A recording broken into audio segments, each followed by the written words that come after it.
Professor Libby Capilos po ito ng Lianca, ang unang spin-off incubatee ng DOST Picard LSPU ATBI.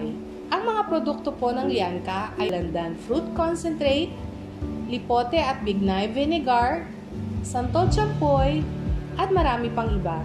Malaking tulong sa aming pagsisimula ang mga pagsasanay sa pagnenegosyo na binigay ng ATBI from business plan, marketing, at marami pa para mas mapakinabangan ng bayan. Ako si Dr. Lolita Desamero VR, retired professor ng Laguna State Polytechnic University. So sa tulong ng DOST Picard, LSPU ATBI, nagdesisyon ako na maging outwall incubatee para i-commercialize ang bunga ng straw technology ng LSPU na mushroom canton at iba pang value-added products mula sa kapote. Sa ngayon, nakikita ko na ginagawa ng ATBI ang lahat para i-assist ako sa financial at technical para sa laboratory test, product packaging, registration sa DOST, IPOPHL at FDA ng mga produkto para makalaban ang mga ito sa merkado. Sa tulong din ng grant na nakuha nila sa SHRCA.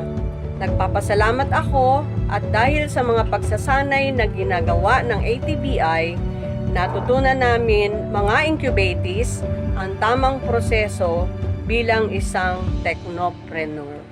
Thankful po sa ATBI to be part of the ATBI kasi mas nag-improve po yung product through your comments, through your suggestions. And with the help of the community, nagiging maayos po siya. And nung last December po, medyo maganda yung sales niya. Mula po nung i-take ako under the wing of ATB, LSPU, we were able to expand through their very, very helpful mentorship at saka support.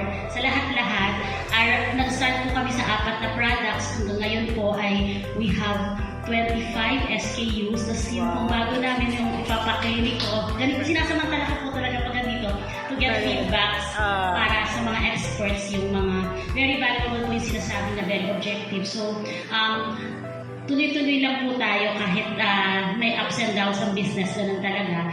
And I'm glad na we found camaraderie here, mentorship, tsaka support. Thank you. Surprise po kami pero nagtumatakbo lang po siguro sometime mid na lang this year kapag talagang nag-operate kami dun sa may nakuha po kami industry partner. Mag-run out na po sa somewhere na yung baka. Bilang may-ari ng Adores Farm, nagdesagad kaming mag-asawa na maging partner farm at outwall activity ng ATBI.